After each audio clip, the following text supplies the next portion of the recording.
ल्यूजुन काफी ज्यादा हैरान होता है और कहता है कि राजकुमार, मैं जानता हूँ कि वो होली पल आपके लिए कितना ज्यादा अहम है, पर आप ये भी जानते हो कि आप तब तक उससे वो होली पल जैसी पवित्र चीज नहीं ले सकते जब तक आप दोनों के बीच में सच्चा प्यार ना हो। और पवित्र जल जिससे अभी तक आपको पावर मिलती आ रही थी वो भी काफी थोड़ा बचा है। मुलांग कहता है कि इसलिए ही तो मैंने प्रिंसेस चीपा से शादी करने का फैसला किया है। इसके बाद मुलांग ल्यूजुन से कहता है कि तुम चीपा का ख्याल रखो कि कहीं उसे कोई तकलीफ नहीं होनी चाहिए। ल्यूजुन हामी भरकर वहाँ से चला गया। उसके बाद हमें दिखाया गया कि चीपा भागते भागते एक जगह आकर रुकी जिसको कुछ लोगों ने घेर लिया था। वो लोग चीपा को अकेला देख छेड़ रहे होते हैं, तो तब चीपा कहती है मुझे परेशान मत करो, पर वो लोग मानते ही नहीं, जिस पर चीपा अपनी मार्शल आर्ट स्किल दिखाने लगी और कहती है कि तुम लोगों की हिम्मत कैसे हुई दाशी स्टेट की प्रिंसेस को छेड़ने की। पर उन लोगों को ये सब बहुत फनी लग रहा था और वो उसकी तरफ बढ़ने लगे कि तभी ल्यूजुन वहाँ पहुंचा उसे बचाने के लिए और कहने लगा कि तुम लोगों की हिम्मत भी कैसे हुई बीस्ट किंग की फ्यूचर क्वीन के साथ मिसबिहेव करने की। ये सुन सभी शॉक्ड हो गए कि क्या सच में ये लड़की उन सभी की क्वीन बनने वाली है। इसलिए वो तुरंत वहाँ से भाग जाते हैं, पर चीपा को काफी अजीब लग रहा था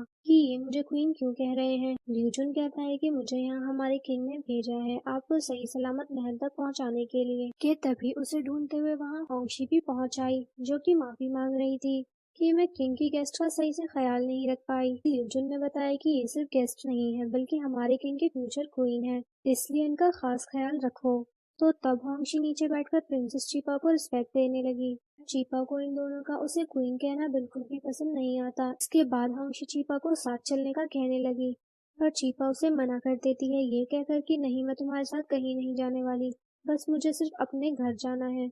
तो ल्यूजन बोलता है कि किंग आपसे बात करना चाहते हैं, हमने तो दाशी स्टेट के बारे में कभी नहीं सुना, हो सकता है कि इसके बारे में हमारे किंग को पता हो, इसलिए आपको हमारे साथ चलना चाहिए। तो तब चीपा मान गई क्योंकि उसे भी देखना था कि आखिर बीस्ट किंग है कौन, और कहती है कि अगर बाद में वहाँ कुछ गड़बड़ भी हुई तो मैं वहाँ से भाग जाऊंगी। तभी दिखाया गया उसी लड़की को जो मार्केट में भी उन पर नजर रखी हुई थी। वो अब भी छुपकर इन सभी की बातें सुन रही थी। नेक्स्ट सीन में एक और न्यू कैरेक्टर ऐड होता है जो कि स्कॉर्पियो था। वो लड़की जो चीपा को अजीबोगरीब तरीके से घूर रही थी, वो अपने बॉस के पास आकर उन्हें सबके बारे में बताने लगी कि बॉस, मुझे बीस्ट क्लेन में एक लड़की नजर आई जो बहुत ही अजीब थी और मुलांग ने उसे शादी करने का फैसला किया है। तो तब वो समझ गया कि उस लड़की का होली पल से कोई ना कोई कनेक्शन तो जरूर है, क्योंकि बिना मोटिव मुलांग कभी ऐसा कुछ नहीं करता। इसलिए तुम्हें उस लड़की पर नजर रखना होगा, किसी भी हाल में उसे वो होली पल नहीं मिलना चाहिए, क्योंकि वो अभी भी इतना पावरफुल है कि मैं उसे नहीं मार सकता, और अगर उसे वो होली पल भी मिल गया तो मैं कभी भी उसे मारकर बीस्ट किंग नहीं बन पाऊंगा। नेक्स्ट सीन में हम चीपा और होंगशी को बातें करते हुए देखते हैं। होंगशी चीपा को समझाते हुए कहती है कि प्रिंसेस आप बस सुबह तक का इंतजार करिए, बीस्ट किंग आपसे मिलने के लिए जरूर आएंगे। पर चीपा को जरा भी सब्र नहीं होता, तो वो होंगशी से पूछती है कि तुम्हारा किंग दिखता कैसा है, क्या तुमने उसे कभी देखा है। तो होंगशी बताती है कि मैंने उन्हें कभी नहीं देखा, क्योंकि यहाँ का रिवाज है कि किंग को अपना फेस हाइड रखना होता है। तो चीपा समझ जाती है कि जो मुझे उस रात दाशी स्ट्रीट में दिखा था वो किंग ही था, इसलिए वो मुलांग को उल्टा सीधा कहने लगती है। तो होंगशी मुलांग की साइड लेकर बताती है कि हमारे किंग बिल्कुल भी बुरे नहीं है बल्कि बहुत अच्छे हैं, जो कि हम सभी का काफी ख्याल रखते हैं और उन्होंने इस राज्य को बहुत अच्छे से संभाला है। आप प्लीज उनके बारे में ऐसा मत कहिए। तो तब चीपा चुप हो जाती है। होंगशी के जाने के बाद चीपा को चैन नहीं आ रहा था, उसे बीस्ट किंग से कैसे भी करके मिलना था, इसलिए वो सो भी नहीं पा रही थी। इसके बाद वो खुद से ही किंग का रूम ढूंढने निकल गई और आखिरकार उससे वो कमरा मिल ही गया। वो कमरा काफी बड़ा था। वहां रखे कपड़े को देख चीपा समझ जाती है कि ये कपड़े किंग के हैं, जो वो पहले किंग को पहने हुए देख चुकी है, इसलिए उसे लगा कि यकीनन ये उसी बीस्ट किंग का कमरा है। और आखिर वो नजर क्यों नहीं आ रहा। फिर तभी उसका पैर एक वॉल पर लगा, तो एकदम से एक सीक्रेट रूम खुल गया जिसके अंदर चीपा चली जाती है, जहाँ मुलांग होली स्प्रिंग में बैठा कुछ कर रहा था। फिर तभी उसे ऐसा एहसास हुआ कि जैसे कोई अंदर आ रहा है, इसलिए तभी वो छुप गया। चीपा होली स्प्रिंग के पास आती है और वो हैरान थी कि ये कैसी जगह है। इससे पहले कि चीपा स्प्रिंग मोटर को हाथ लगाती, मुलांग ने उसका हाथ पकड़कर रोक लिया और वो अचानक से उसे अपने सामने देखकर जोर जोर से चिल्लाने लगी कि तुम कितने ज्यादा भयानक हो, बिल्कुल एक मॉन्स्टर की तरह, प्लीज मेरे नजदीक मत आना। तो तब मुलांग हैरान होता है चीपा के ऐसा बोलने पर, लेकिन फिर वो कहता है कि तुम्हारी हिम्मत कैसे हुई आधी रात को किंग के रूम में आने की। तो चीपा हैरानी से कहती है कि यानी तुम बीस्ट किंग मुलांग हो। वो कहता है कि हाँ मैं ही बीस्टिंग मुलांग हूँ। तो तब चीपा सोचने लग जाती है कि अच्छा अब समझ आया कि ये किसी को भी अपना फेस क्यों नहीं दिखाता है, क्योंकि इतना ज्यादा भयानक जो है, जिसकी वजह से कोई भी लड़की इसे शादी करने के लिए नहीं मानती होगी, इसलिए ये मुझे यहाँ उठा लाया। लेकिन फिर भी मुलांग से पूछने लगी कि आपको मुझ में क्या पसंद आया जो आप मुझसे शादी करना चाहते हो। तो तब मुलांग सोचता है कि मैं इसे सच नहीं बता सकता कि मुझे इसके अंदर से होली पल चाहिए, वरना ये डर जाएगी और मुझसे सच्चा प्यार नहीं कर पाएगी। इसलिए वो कह देता है कि जब से मैंने तुम्हें हॉर्स राइडिंग करते हुए देखा था, तब मुझे तुमसे पहली ही नजर में प्यार हो गया था।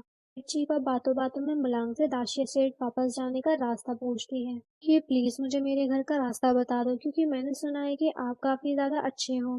तो मुलांग उसे बताता है कि यहाँ से वापस जाने का कोई भी रास्ता नहीं है। तुम्हें अभी इस बात पर यकीन नहीं आएगा, लेकिन तुम खुद धीरे धीरे इस बात को समझ जाओगी कि कोई भी दाशिया स्टेट वापस नहीं जा सकता। चीपा परेशान होती है कि जब मैं यहाँ आ सकती हूँ तो वापस क्यों नहीं जा सकती। तो तब मुलांग ने उसे जोर से डराया। वो जल्दी से वहाँ से भाग गई, जिसे जाता देख मुलांग मुस्कुराने लगा। फाइनली वो भागते भागते अपने रूम में आ गई। इसके बाद वो जल्दी जल्दी सो जाती है कि जो भी होगा सुबह देखा जाएगा। फिलहाल मैं और कुछ भी नहीं सोचना चाहती। दूसरी तरफ यूजुन मुलांग से बात कर रहा था कि किंग अब हम क्या करेंगे। हमने तो प्लान किया था कि हम उन्हें आपका डे वाला रूप दिखाएंगे, पर उन्होंने तो आपका नाइट वाला रूप देख लिया। अब आप क्या करेंगे। जिस पर मुलांग बताता है कि अब से मैं एज अ बुल किंग रूप में ही चीपा के सामने आया करूंगा, क्योंकि पहले ही वो मुझे देखकर डर चुकी है। मजीद मैं उसे और नहीं डराना चाहता। ल्यूजुन मुलांग को एक बुक दिखाते हुए कहता है कि आपको होली पल तभी मिल सकता है जब वो आपसे सच्चा प्यार करने लगे, और वैसे भी इसमें ये बात मैटर नहीं करती कि नाइट वाले रूप में प्यार करे या डे वाले रूप में। इसलिए मुझे ऐसा लगता है कि आपको एक बार डे वाले रूप में भी प्रिंसेस के पास जाना चाहिए, ताकि वो आपसे ना डरे और आपसे प्यार करने लगे। मुलांग इस बारे में सोचता है और कहता है कि तुम ठीक कह रहे हो। इसके बाद ल्यूजुन वापस जा रहा होता है कि तभी रास्ते में उसे होंशी मिली, जो कि दिल ही दिल में ल्यूजुन को काफी ज्यादा लाइक करती थी। वो ल्यूजुन से हाथ मिलाना चाहती थी, लेकिन वो उसे हाथ नहीं मिलाता, क्योंकि वो एक स्नेक है और वो इसके सामने अपने फिजिकल चेंजेस को शो नहीं कर सकता। इसलिए कहता है कि मैंने ग्लव्स नहीं पहन रखे, जिस पर हंशी को लगा कि शायद ये मुझे बिल्कुल भी लाइक नहीं करते। वो उदास होकर वहां से चली गई, जबकि र्यूजुन उसके जाने के बाद अपने हाथों में हो रहे फिजिकल चेंजेस को देखने लगा, ये बोलते हुए कि शायद मैं तुम्हें डिजर्व ही नहीं करता। और फिर इसी के साथ एपिसोड एंड हो जाता है।